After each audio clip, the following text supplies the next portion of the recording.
And welcome back. I'm going to start a series of animation tricks and tips and tricks here. Basically, sort of an introduction to some of the things you can do when it comes to animation. This is mostly intended for those who perhaps come from a mostly static imagery side, photo editing and painting, digital painting, and are interested in exploring a little bit more on the animated side. So I'd like to start with something fun, which I'll do the following thing. I'll start with a airbrush. No, actually, let's use a regular brush, just a large brush like this, and we'll make a face. So we'll just paint with that left button and make it a little happy face, some eyebrows, some eyes. There you go. All right, and what I'm going to do is make this sort of a squishy animated face. I'm going to deform it and reshape it by putting it into a similar shape that I will change the shape of. And that similar shape, of course, is going to be something like this here with the curve tool. You can go with the curve tool and perhaps place some points in a similar area here. Or they could be on the outside. You could move them all here on the outside just to get roughly a circular shape. Doesn't have to be, could be more of a flat oval. We'll want to close it also, so that's this button right up here. Make this a closed curve. And then do we want straight lines? No, let's keep it something like this, rounded shape.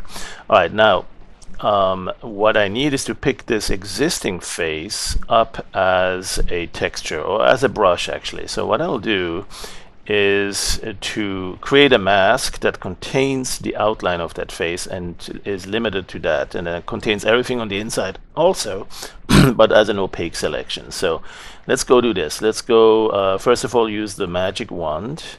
There it is. To select, click on black, and that will select the black area. If we show the selection with the overlay in alpha, anything that's pink is not selected. Now, pink multiplied to black is still not selected. It still appears black here. So what you need to do is also add shift click here to these black areas if you want these as well. So let's click shift click on the face and on the mouth, and so all of these are now selected. If I were to look at the selection mask, if I store the alpha, you can see what's selected is just the black parts that I clicked on with the shift click and added to my selection. Well, I also want the inside of the face as an opaque part, so I'm going to do another shift click right in here. So now everything here is selected: the black parts, the eyebrows, the eyes, the mouth, the outline, and also the face on the inside. And maybe I'd like to have a little bit of an edge around it too. You could do that with the selection and grow the alpha a little bit, right? Say give it a few, like 8 pixels, and it will grow to the outside. Or maybe I'd like it kind of a soft transition, because right now here it's a very crisp transition. You see the pixels are either fully selected or fully non-selected. Let's not go too far into that. Let's just keep it like this and pick that up as the custom brush. So use this as the custom brush. You can store this brush also, just in case we need to go back to it. You can see now that I'm painting with that because it's my custom brush. And so next thing I'll do is I'll make this the fill pattern. It actually is the fill pattern now at this point. So if I go to the window fill settings, you can click here and you see that it's pretty big though, in this preview at least, but it's the fill pattern. So if I were to use something like this here, fill like this, well, it's filling it with what? With not with this pattern quite yet, because the default fill mode right here is the plain color. Right, so I need to actually select one of these options here for the pattern fill. Let's click this one here. So now it uses this pattern to fill and tile it there. So I'm going to check that with the fill tool again. There's a shortcut for that, by the way. There it is, fill Q. And so now you see that that pattern is being tiled. Let me disable the preview on the brush here so we don't see the face follow our cursor too much. Alright, so what I'd like to do really is have it kind of warp into the outline of my selection, or in this case the entire image. And when I do that and hit Q, it will fill it and fill the entire area. Now the thing that I can do is perhaps do a vertical fill. It's going to appear pretty much the same way.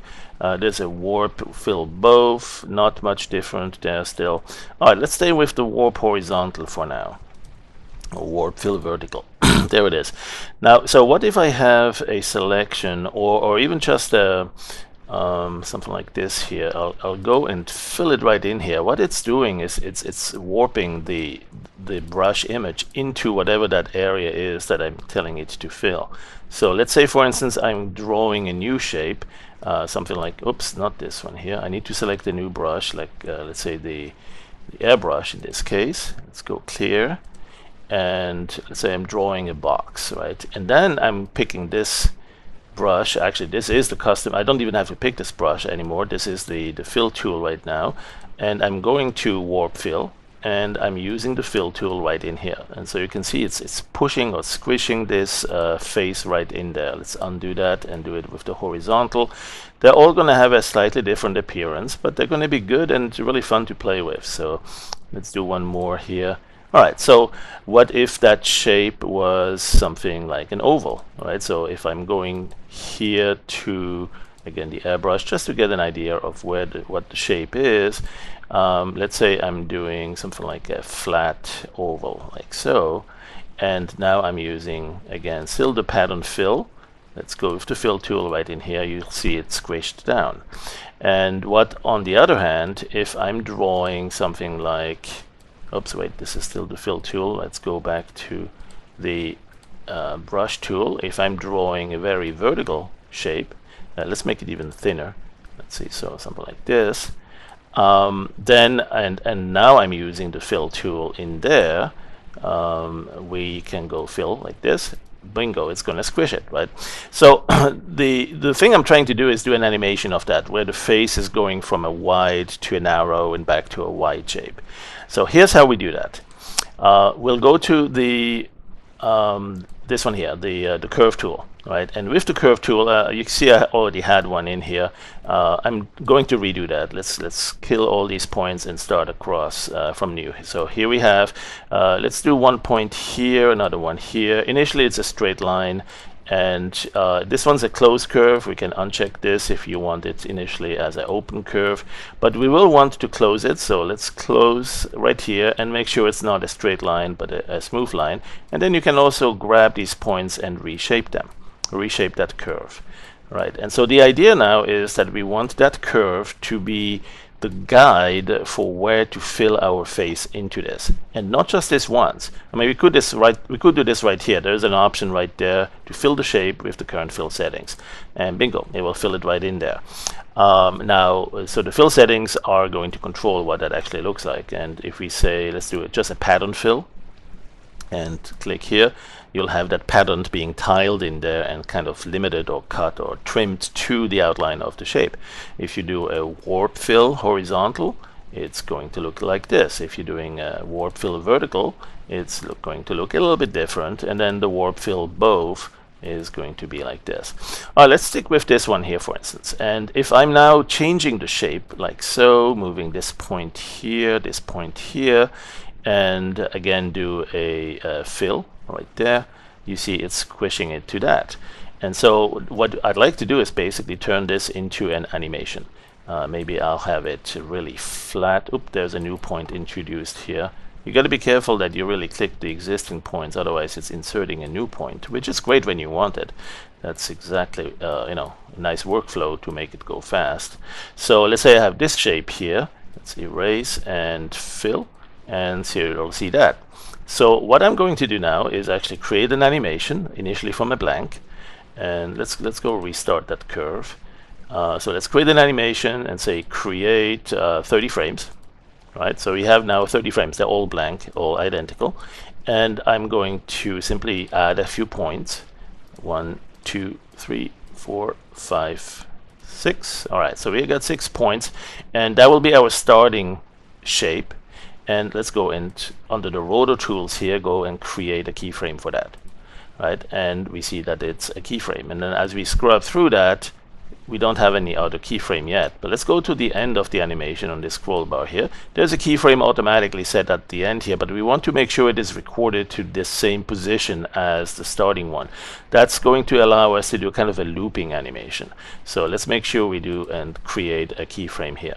Now we can do any other shapes in between. We can go, for instance, about 1/3 into or 1/4 into the animation, like around here, and say, okay, let's make it go kind of up and tall and more narrow, something like this.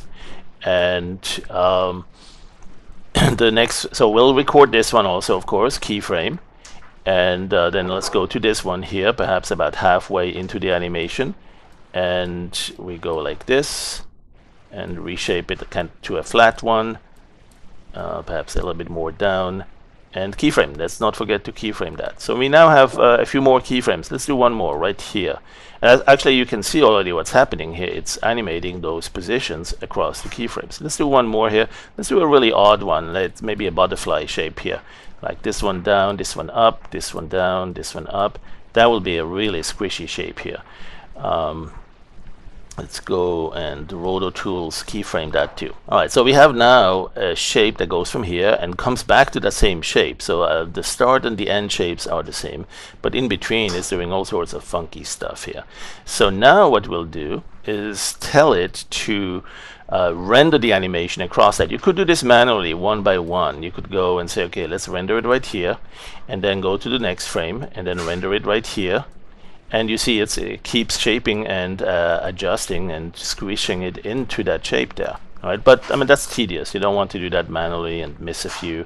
So let's go and right click here and erase or clear the frames to clear the animation we had. And simply go and look under the more. There's a little pull menu there that you can use this to fill the selection, and it will ask you, do you want to fill it across the entire animation. Well, the thing is, we don't have a selection yet. This is a curve, but it's not the selection. It's not the alpha channel. It's not in the alpha channel. What you can do though is go to the Roto Tools and enable it. So use the curve as alpha. When you do that, now you have, and you can see that it's got the non-selected part on the outside and the selected part on the inside. That's because we have the selection overlay enabled here. Let's turn that off if we don't like it. But what we have now is the alpha channel. You see the marching ants here too. We have the alpha channel controlled or defined by that curve. And that's typically what we use for Roto Tools, for tracking and so on, for match tracking. But in this case, what we'll use is simply define a selection that actually is the shape of the curve. And so we can go to our more options here and say fill the selection. All right, and do we want to do that for every frame? Yes, we do. And so now it's applying that transformation to the curve, and it is going to fill it into each and every one of these frames. So now we can actually get out of the curve tool, or we can kill the curve. We can clear the alpha. We don't need this, and we don't need to have the alpha attached to the curve anymore. And so we are free from that, and we have an animation which looks like this. And so that's how you create one of the many ways you can create some funky animations, by defining a shape with the curve tool that you keyframe through different positions and different shapes, and then use the fill tool across that to automatically fill your brush image. This is whatever image you want. It could be your own photograph, it could be a picture of your cat, it could be or your dog. It could be anything you want. This is a raster image that was now morphed into that outline shape. And that's one for how to do some fun animations with Project Dog Waffle Howler version 9. Thanks for watching.